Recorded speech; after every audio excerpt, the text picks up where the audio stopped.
So I just wanted to do a quick video on some thoughts I was having today. I was thinking about my friend who passed away. Wasn't young. He was in his 70s, early 70s, and he was such a nice man. And he seemed like so healthy and strong, and he never got sick. Yeah, he just seemed like this rock solid person who just had this, natural strength to them, and always so happy and like giving other people time. He was such a good listener, and that's so hard to find these days, is somebody that just stops talking and thinks about themselves all the time and just listens to other people. And he just did that so well, and he could connect with young people like my son. My son worked for him for a while. He could connect with young teenagers and relate to them and listen to them, or connect with older people, or just anybody, any walks of life. Anyways, he I think maybe 3 months ago, just had some major fatigue and some pain and stuff like that, and then I guess the pain was getting worse, and he finally went and got checked out, and he had kidney failure, like end-stage kidney failure. So I just wanted to remind everybody, like, you can't ignore symptoms. If you feel something isn't right, or even if it is just fatigue, lingering fatigue is a sign that your body needs help, and you need to give it support. So don't ignore those things, because sometimes when it gets so bad, like in this case, it's really hard to reverse that. Even if nutritionally you try everything, which we really did. I offered my support as much as I could, and at that point things were progressively getting worse really fast, and it was just, it was really hard. It was hard to not be able to do something about it. So I just want to remind all of you lovely friends out there, your health is like the most important thing that you have. My dad has said that so many times, especially running a business for myself. My health that's like number one. It doesn't matter. Everything else doesn't matter. You cannot do anything if your health deteriorates. You can't be with your family. You can't cook your kids food. You can't go to their soccer game. Like, if your health deteriorates, everything just fades away pretty quickly. So my message is just go get checked, get a checkup. Doctors are really good for checking things, doing blood work, just to make sure everything is running well. And the kidneys that's definitely something that you can get a checkup for. And if you live in Canada, you don't have any excuse, because we don't have to pay to get those checkups done. There's certain tests, like certain blood work, that you might have to pay for, but most of it you don't have to pay for that. You just need to go to the doctor, get a referral, and they will so you can just get a referral from your doctor and do a lot of simple tests just to see how things are going, and will give you an idea of what your next steps are. And preferably changing up your diet a little bit is something that you might consider, because it's the most powerful tool you have, and it's at everyone's disposal. You choose the food that you get at the grocery store. So you can choose packaged food with a million ingredients, or you can choose plain, unprocessed, regular meats and vegetables and some healthy fats. And just that simple choice alone is going to change your health dramatically and change the health of your children dramatically. I was talking to my nephew a couple days ago, and he was saying how he's working out and everything like that and trying to get fit. And I was telling him how the number one thing you can do is to strip away sugar out of your diet. And he said, well, that's why everybody goes to the gym, because then they can just burn it off. Well, not that simple. Yes, you could just burn it off, but you still have ingested lots of chemicals and anti-nutrients and all these other things that are harming your body. And really, I think it's 80% diet that matters, and 20% of that is exercise. So if you switch your diet to the proper diet that people should be eating, then once you start feeling better, you want to add in a bit of exercise. That's just a bonus, kind of cherry on top, and will certainly increase your health. And just moving, getting outside, getting nature walks, that's huge. I, for one, have struggled with doing, extreme exercise routines. I've just had, for such a long time, up until, I would say, the last year, really, just struggling with fatigue. And I think just gentle nature walks and gentle movement is the key for somebody who's really drained of energy. But certainly diet has to be number one, and taking the sugars out has to be number one. And if more kids did that, I just really think we would see less of what we're seeing is a lot of young ones struggling with mental health, and that's just a whole other conversation. But that just tears my heart in two when I hear these stories of these young ones taking their own life, or just having severe depression and severe anxiety.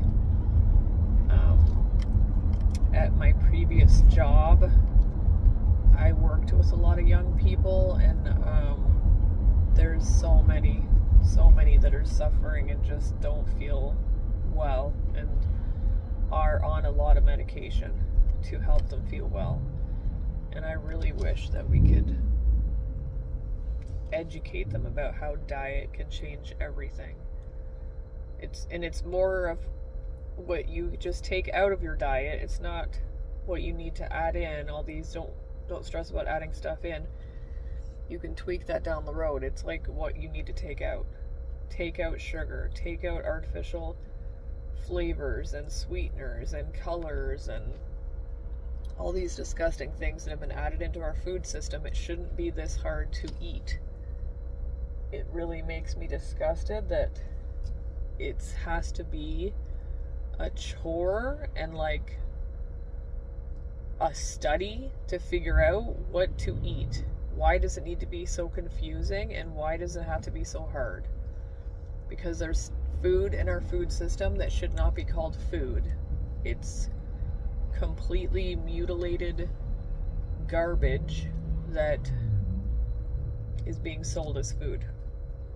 And you think, and I was in that trap too, as a parent, a young parent, kind of having some nutrition knowledge from my parents a little bit, but still feeling like, oh, maybe they're wrong. It can't be that bad. Like, they sell this stuff at the grocery store, so it can't be that bad for us.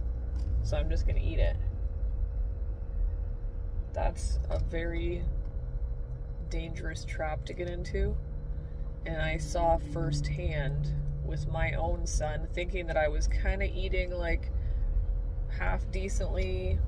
My oldest son started getting sick like at 2 months old.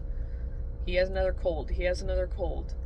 Just, I felt like it was every month or every month and a half, there he's got a cold again, you know, and then it started, like, he started getting a lot of wheezing started happening, and then then we took him to all these allergy testings, and, you know, turned into, like, asthma, and then he was taking a steroid puffer, and then he was taking a regular puffer, and it was just, then I started realizing, okay, we really have to do something here. We need to change his food.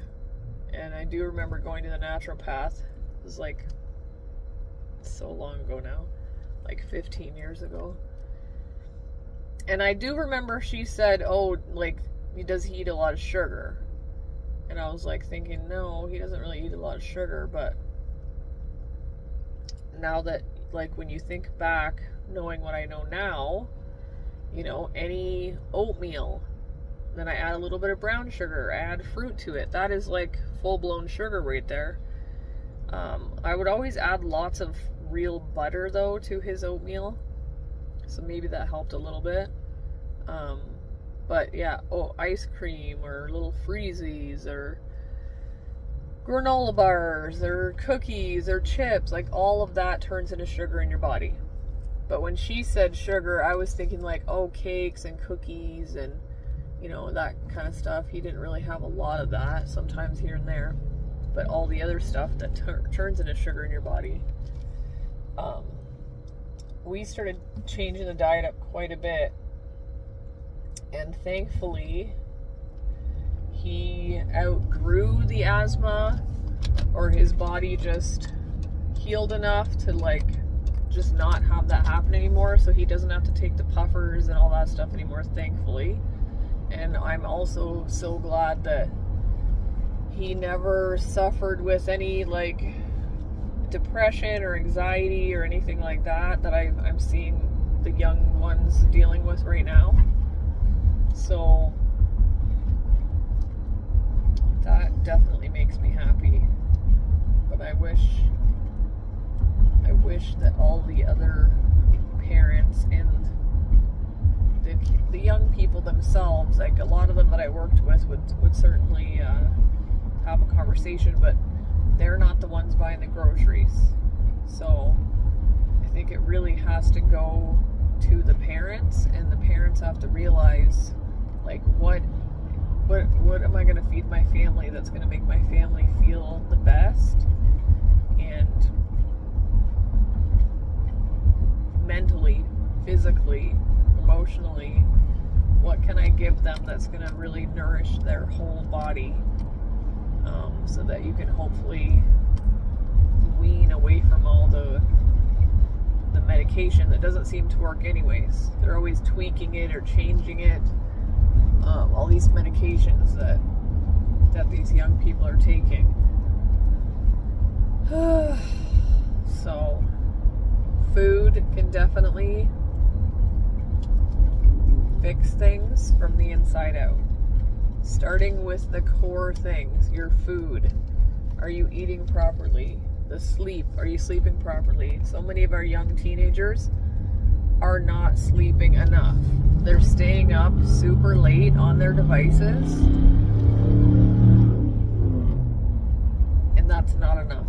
Like, then they have to go to school so early in the morning. It's just not enough sleep for them at all. So I think that's a huge part of it as well.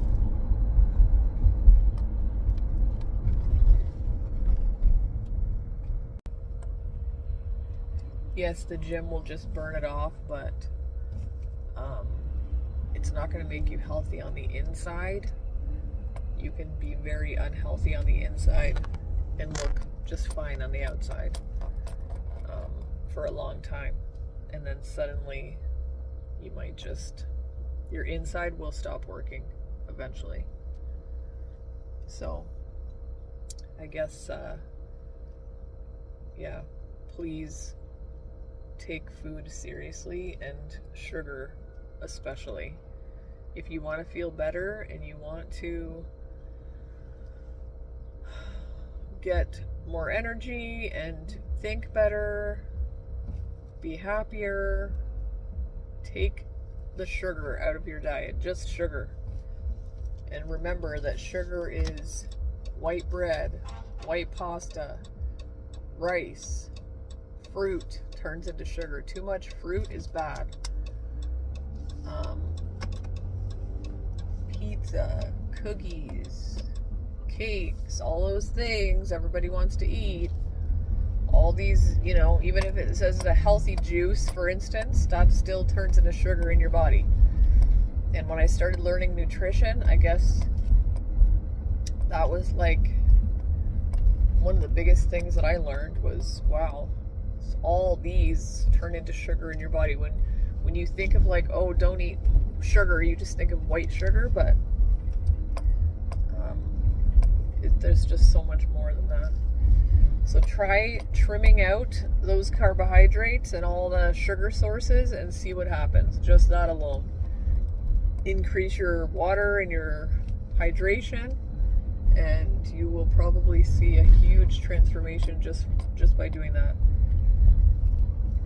Anyways, that's my message today, is don't neglect symptoms. Don't disregard them like they're nothing. And really take seriously the kind of food that you are putting into your mouth. One of my nutrition books said that we humans like to treat our mouths like a garbage disposal and just shovel it down and think, oh, it's just going to pass through my body and it's not going to really do anything. Well, that's not true. It definitely does something. Everything you put in your mouth, your body has to deal with and put somewhere.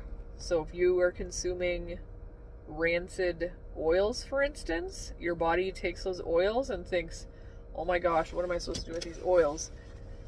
And will place them in your body in a spot that's as close as possible to if you had consumed a good fat, it would try to place it somewhere in your body.